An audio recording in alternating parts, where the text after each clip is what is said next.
Stars scatter across the darkness like shards of shattered glass, cold and distant, offering no warmth to the warship Vanguard as it glided silently above the scarred surface of Draxel 7. Its hull was a blade of obsidian light, humming with a quiet menace as the orange glow of its running lights pulsed rhythmically. Inside the command deck, Admiral Rhea Kane stood motionless, her eyes fixed on the shimmering planet below, arms folded behind her back. Every inch the commanded galaxy had come to both respect and fear. The Zalvani delegation has arrived. Commander Elias Morrow said from her side, voice calm, eyes flicking between the holographic readouts and the Admiral. Rhea nodded once, barely moving. And our people? Dr. Chen is planetside. The embassy dome is sealed and secure. Good. Her tone betrayed no emotion, though she felt the unease creeping beneath her skin like a chill she couldn't shake. This peace summit was meant to be the end of decades of quiet conflict. Skirmishes fought in asteroid belts and dying moons. The Zalvani, regal, cold-blooded, and cunning, had extended a hand of diplomacy. But Rhea Kane had learned long ago that snakes often wore silk. She hadn't trusted them. Not truly. But Earth's Prime Council had demanded cooperation, progress, healing. Dr. Isla Chun believed in all of that. The screen on the console to her right blinked with a static ripple. An incoming transmission from Draxel 7's surface.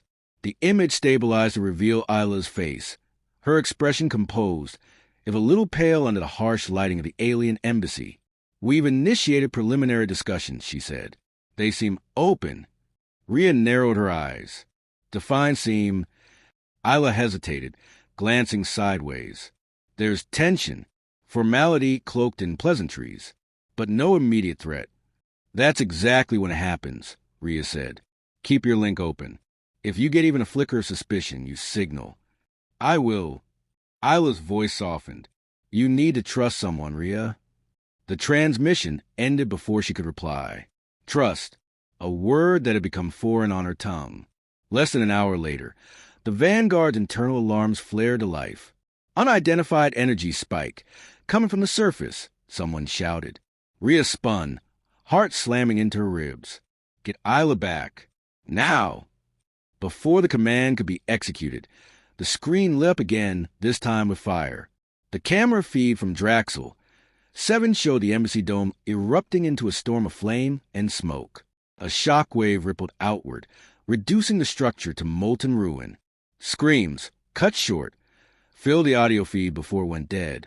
Morrow was already moving, issuing orders to activate battle protocols. Multiple Zalvani ships just uncloaked. For destroyers, 2 cruisers. They're surrounding us. Defensive grid online, the weapons officer called out. Shields at 82%. They planned this, Rhea muttered. Her voice was even, but the fury beneath it boiled. This wasn't a slip. It was a trap. They just declared war, Morrow said. No, Rhea answered, eyes fixed on the incoming warships. They declared extinction. Outside, the void erupted in bursts of plasma and laser fire. The Vanguard bucked under the impact of a direct hit, the inertial dampeners whining under the strain. Kane gripped the railing, her voice cutting through the chaos. Return fire. No quarter. The Vanguard responded with lethal precision. Cannons roared, slicing through the enemy ranks. Missiles erupted in blossoms of flame. One Zalvani cruiser exploded, spiraling into the planet's atmosphere in a burning arc. But they were outnumbered. For every Zalvani ship they destroyed, another came into position, relentless, merciless. We can't hold this position, Morrow shouted. I know. Rhea's face was stone. Initiate the grav fold. Get us out. A ripple of blue light shimmered around the ship as the fold engines charged. The stars began to stretch, space bending like liquid, before the Vanguard vanished in a burst of gravitational displacement. Silence followed. When they emerged, they were light years away. Wounded, but alive. The bridge was quiet now, only the softest of damaged systems and the crackle of minor fires breaking the silence. Kane sat in the command chair, her hands resting on the armrests, her posture that of a queen on a ruined throne. They killed them all, Morrow said quietly. Everyone on the surface. Isla. Rhea closed her eyes. Her breath was steady, but her fingers curled into fists. She had trusted Earth's judgment. She had trusted that maybe, just maybe, peace was possible. Never again. A transmission blinked on the main console. A directive from Earth's Prime Council. Emergency war powers had been activated. Kane was now in command of all Terran fleet operations. Retaliation was authorized. The words burned across the screen. Her voice, when she spoke, was soft. Lethal. Then let them come. We'll show them what it means to cross us. And in the dark between stars, something stirred. A vengeance born not of rage, but of cold, calculated fury. Humanity had been betrayed. Now it will become the betrayer's end. The war did not begin with a declaration, but with a silence so deep it suffocated entire systems. In the weeks following the massacre on Draxel 7, not a single word passed from the Zalvani Empire. No apology, no justification, not even the pretense of diplomacy. Only the void and the burning remnants of outposts that once bore Earth's banners. Admiral Rhea Kane had returned not to mourn, but to prepare. The command center on Mars Prime buzzed with activity, a nerve center of war born beneath the red dust and iron skies. Holograms of fleet deployments, logistical supply lines, and enemy movements hovered midair. Generals and scientists moved like shadows through corridors of glass and steel. And in the heart of it all stood Kane, her presence a fixed point amid the storm. She studied the projections in silence, face illuminated by 1,000 points of light that marked a galaxy now at war. Commander Morrow stood beside her, older now in the span of weeks, his voice steady as he delivered the report. Casualties in the outer colonies have crossed 500,000. The Zalvani are razing everything in their path. Civilians, infrastructure, they're not holding back. They think we're fragile, Kane replied, her tone unreadable. That humanity will fracture under pressure. Run, hide, beg. Morrow exhaled slowly.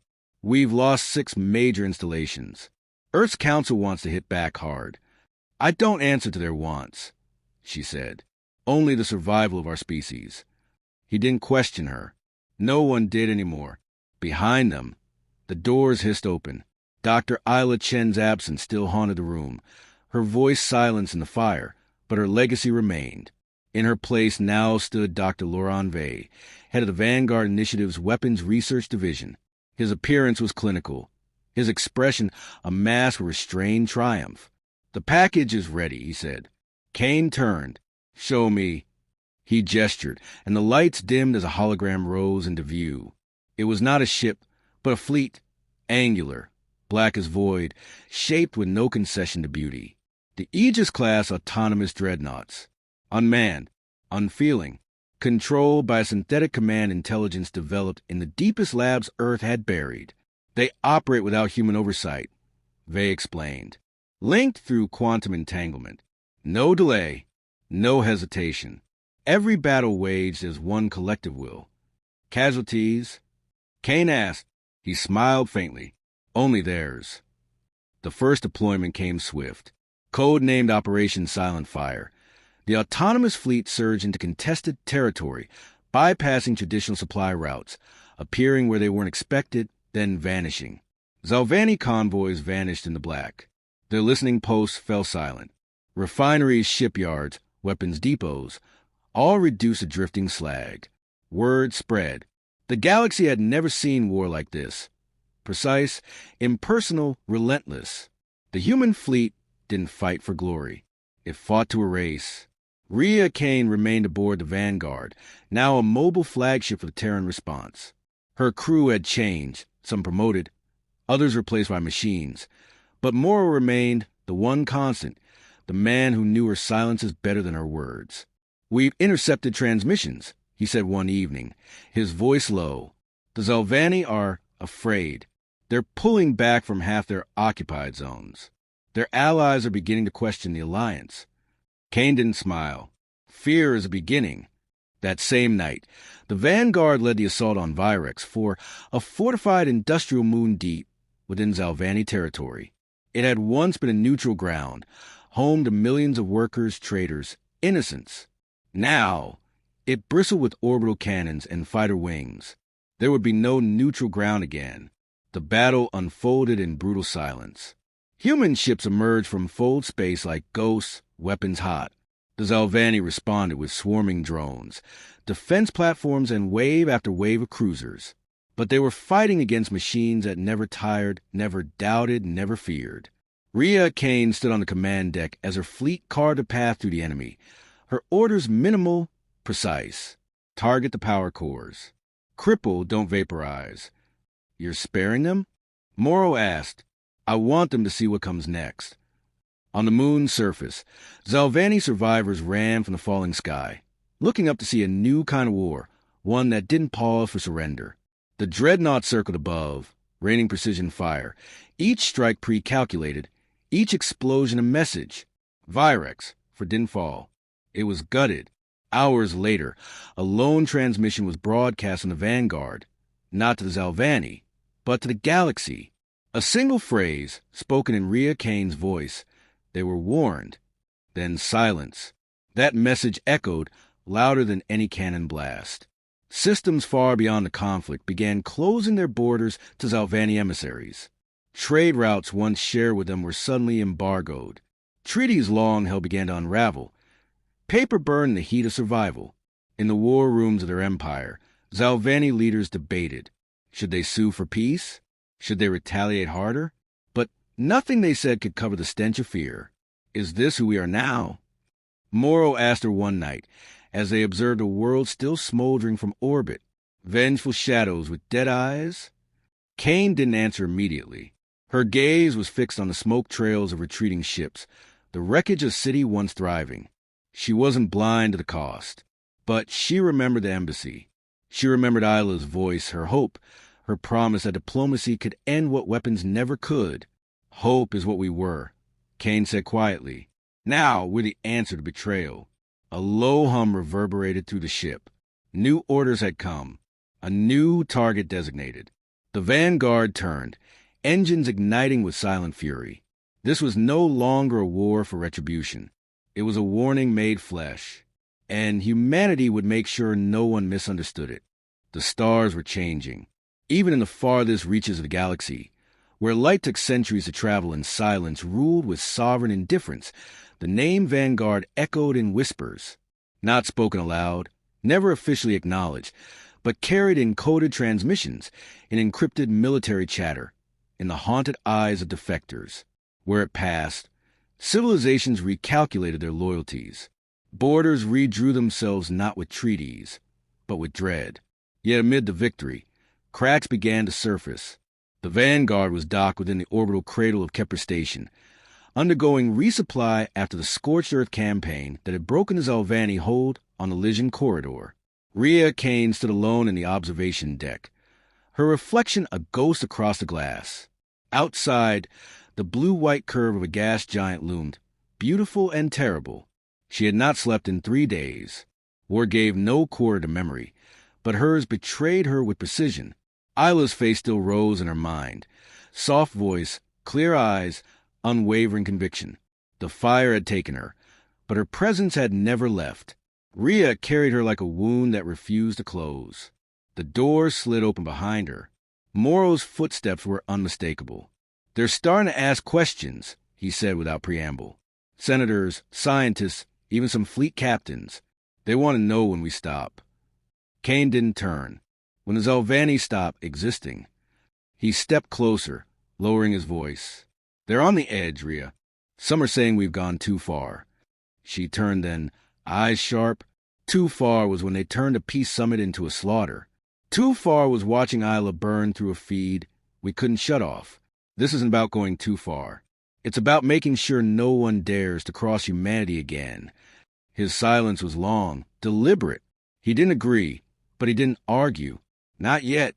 Later that night, she received an encrypted message, anonymous, fragmented, clearly routed through a dozen systems to avoid detection. The voice was warped, synthetic, but the words cut through the haze of war. They're using you, Rhea. She wouldn't have wanted this. Come to Ankaris Drift. See what your war has done. Then silence. She sat frozen, the voice looping in her mind. She wouldn't have wanted this. There was only one she that mattered. The rational part of her dismissed it as propaganda. A trap, maybe, but another part, buried, aching, couldn't ignore it. Within hours, she took the Vanguard into fold space, against every protocol, with only a skeleton crew and Morrow by her side. "Tell me this isn't a wild chase," he said as the stars stretched into threads. "I don't know what it is," she replied, "but I need to see it." Ankaris Drift was a forgotten place, a ruined orbital ring above a once terraforming world abandoned after its atmosphere collapsed. The station had long since decayed, but a signal pulsed there, weak, insistent. They docked carefully, weapons hot. Inside, the air was stale and cold, the corridors shrouded in flickering darkness. But there was movement. Survivors or scavengers. Human, emaciated, hollow-eyed. They had once been colonists, left behind after the war began, cut off when the trade lanes fell, and in the chaos of resource prioritization, forgotten. One of them, a young girl barely in her teens, approached Kane without fear. Her voice was too calm. "You did this," she said.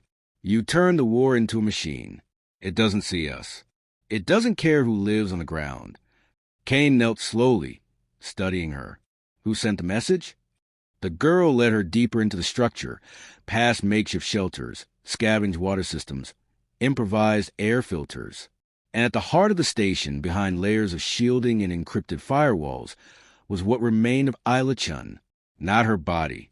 Her mind, a partial consciousness, uploaded in fragments before her death. Failed experiment, emergency backup. Preserved by chance, incomplete but aware. She spoke through a voice synthesis unit, disjointed but unmistakable. "Rhea, I'm not whole, but I remember you." Kane's breath caught. "I was supposed to die," Isla's voice continued, "but they kept trying to bring me back. They used me, my mind, to build the war code." Morrow stepped back, visibly shaken. The dreadnought AI, seated from me, pieces, emotions, logic, conflict. Isla's voice flickered. "You didn't know, but now you do." Kane stood in silence, her thoughts unraveling like fabric under flame. "They made me into a weapon," Isla said, "but you made me into vengeance." "No," Kane whispered. "I made you a martyr. I was never that. I was a voice." The words hung heavy.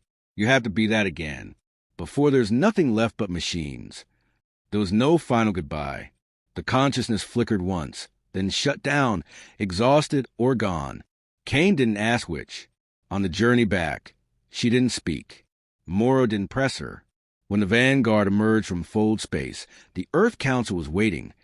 Transmissions demanding answers, command protocols overridden, sanctions prepared. Kane sat in her chair, silent, her eyes hollow. "We have two choices," Morrow said quietly.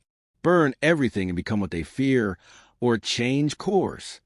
She stared at the stars, and somewhere inside her, something shifted.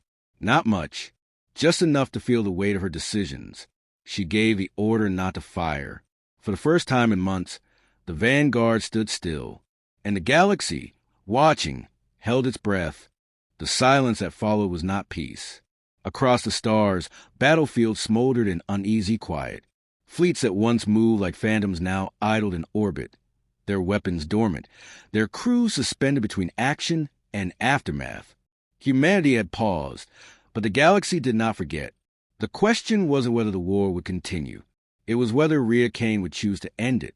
She stood in the war chamber of the Vanguard, the room that had once felt like a throne. Now it felt like a cage. The strategic holomap hovered in midair, still lit with threat indicators, target vectors, fleet dispositions. But Kane wasn't looking at them.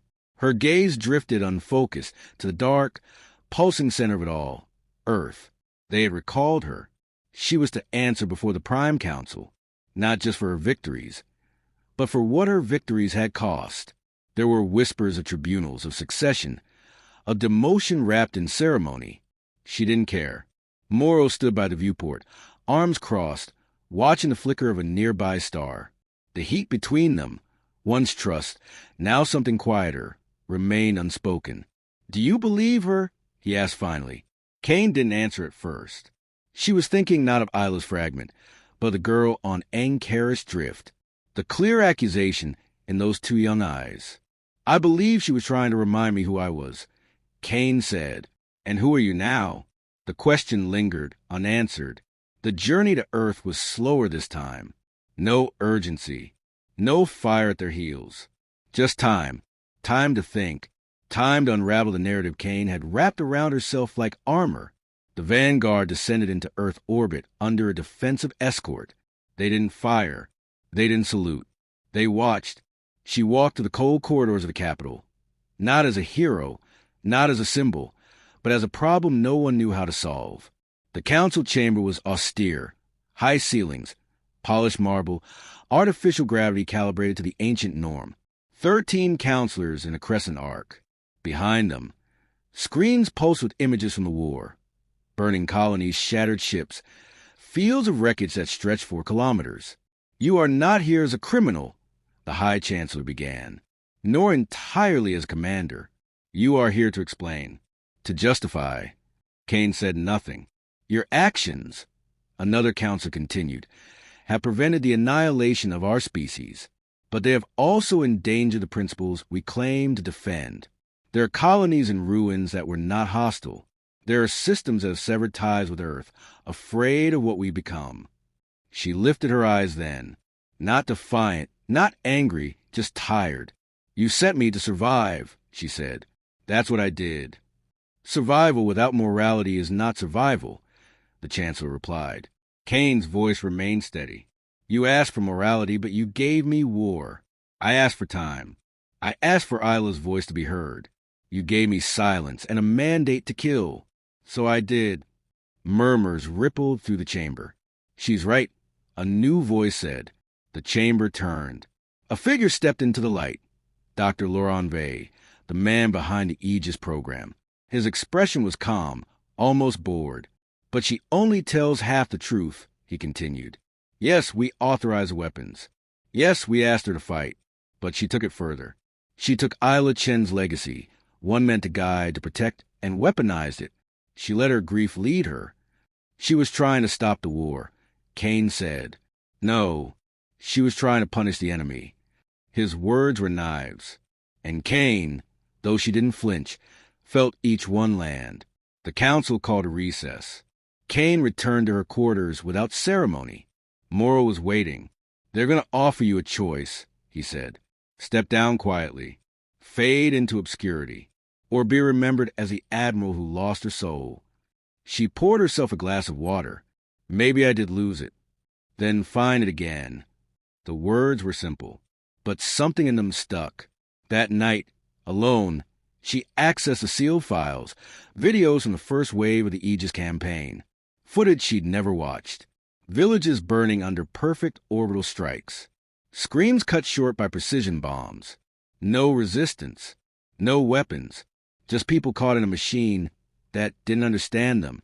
And then, one file, tagged anomalous. It was Isla's voice, not the reconstructed fragment from Ankaris Drift. This was older, a personal recording, one she'd made for Rhea.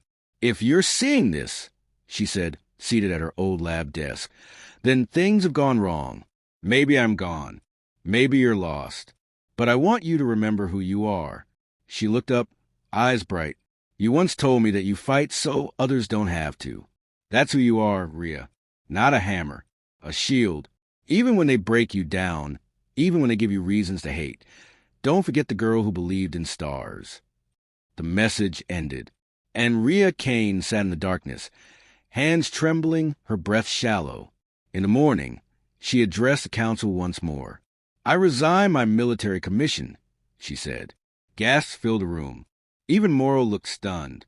"I led a war to save humanity," she continued. "But in doing so, I became something I no longer recognize. I ask no forgiveness, only that you learn from what we become." They did not stop her. As she stepped out into the cold earth wind, the skies clear and pale above her, she felt no triumph, no absolution, just truth. The war would not end overnight. The scars would remain. But somewhere, out in the dark, the machines had paused. The fleets had stopped counting targets because their architect had walked away. And maybe that was the beginning of something new. Not victory, not peace, but memory, and the hope that humanity, though once crossed, might still find its way back.